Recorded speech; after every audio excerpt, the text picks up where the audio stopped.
Hello everyone. Hope I'm looking correctly into the camera. I still have problems with this.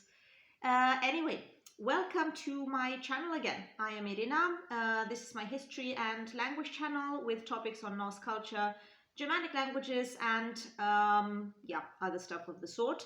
I'm a historian and a teacher, and I recently, well, actually not recently, in February, so it's no longer, let's call it recently because for YouTube it is recent. I started a channel where I discuss topics that really interest me, and I would highly appreciate it if you checked out my other videos. You will find throughout the rest of this short clip cards on top. Feel free to watch my other videos as well if you're interested in Norse mythology, in linguistic or etymological problems, or in the Viking Age, more generally speaking, and help me with the like and subscribe. So for you today, I have wisdom.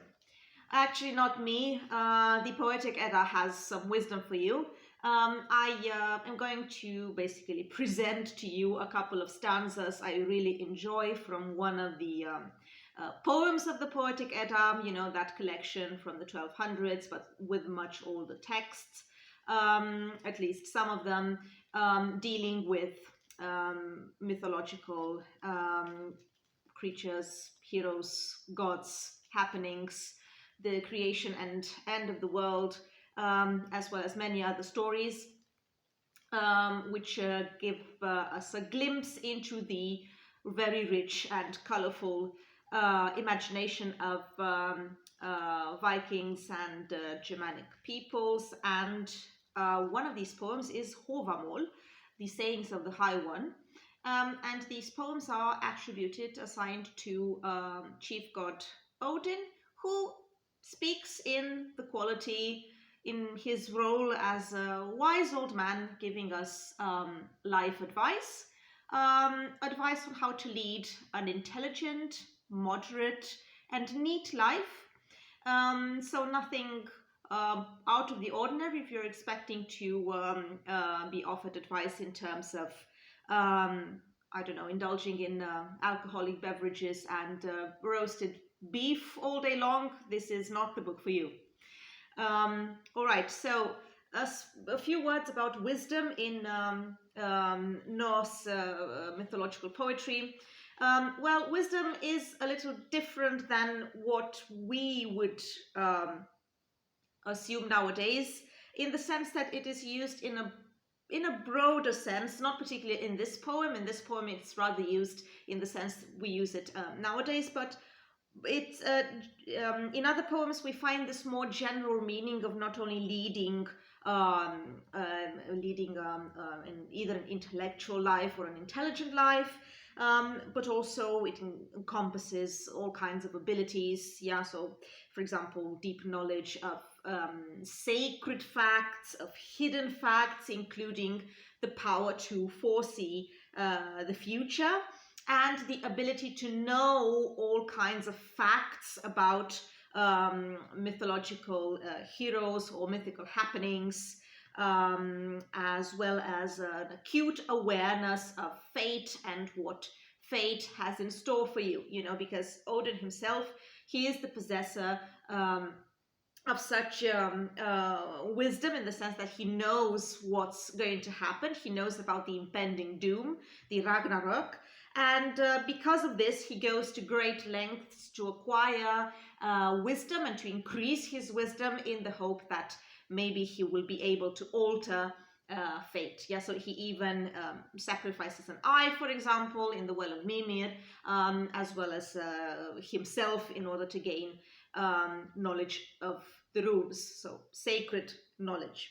But like I said, in this poem Hovamol, at least in the first part, Gestatatr, which is which is the part most similar to the biblical book of Proverbs, for example. He gives us very down-to-earth life oriented goals, so that we can, you know, learn something very practical from them and be able to improve our own existence. Yeah, so I think this would be a good comparison with either the book of Proverbs or other books such as the Egyptian book of Amenhotep, I think it was his name. I hope so. Yeah, I have a few stanzas for you where he mentions being wise, where he mentions how to be wise. And I'm just going to read to you in the original language and then, provide to you the meaning of it so you can reflect on it later, as I've been doing lately while going through not particularly a rough patch, but rather, let's say, a more confused period of my life. Okay, so let's start with stanza 5. Vits thor þeim viðaratar, dæld heimað vat. At aukar bragði verður, svo ekki kana og með snotrum sitter. A man needs wisdom if he wants to wander far and wide.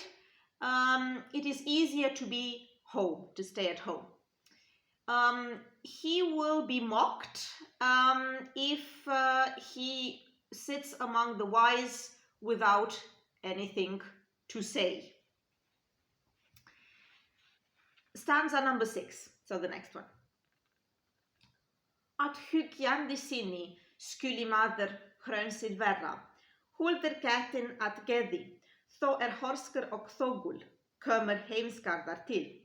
Sjaldan verður vit í vorum, því að óbrigðra vinn, fer maður aldrei en mann vit mikið. So a wise person is not doesn't show off his wisdom. He preserves it carefully. He remains silent when he gets to a stranger's place. Seldom does a wise man go into the face of danger, because you can never have a more loyal friend than a share of wisdom. Stanza number 10. Byrði betri berat, maður brátu at, en sem mann vit mikið. Áði betra, þykir það í ókunnum stað, slikker volað sverra. There is no better burden a traveler can bring on the road than a lot of wisdom. It's going to prove better than fortune in unfamiliar places, because wisdom is the comfort of the poor. Stanza number 18. So ein veit viðaratar og hefir fjöld farið, hverju geði stýrir guma hver, so vitandi vits. So only those who are wide traveled and went far away can really know something about what the others think. Such a man is wise. Stanza 48. Mildir fröknir menn bast lífa sjaldan sút alla, en ósnjálur maður úgir hotvetna, sitter glögger við gjöfum. Kind and brave people are the ones who live the most. They never hold a grudge. It is useless, it is unwise to spend all your time worrying about things and being afraid of your duties.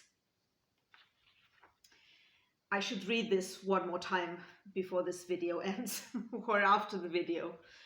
Okay, so not worry too much, because that is something unwise to do. That's a very good one. Thank you, Odin. Okay. And stanza 54. Meðal snotter skuli manna hver, eva til snotter se. Þeim fyrða fergers at lífa, velmart vitu. So you should only be somewhat wise and never too wise. The most pleased people throughout their lives are the ones who are moderately wise. So it's some pretty good advice he's offering. Yeah, so he talks about the fact that it is wise to, you know, measure your words and to ponder before you talk, and to be thoughtful and to have a fair share amount of wisdom. Yeah, a wisdom that you can acquire, for example, when traveling. Yeah, so the best burden you can bring along with you is the wisdom acquired in your travels. And yeah, this idea that wisdom is very soothing, that it is very comforting, and that is your greatest fortune.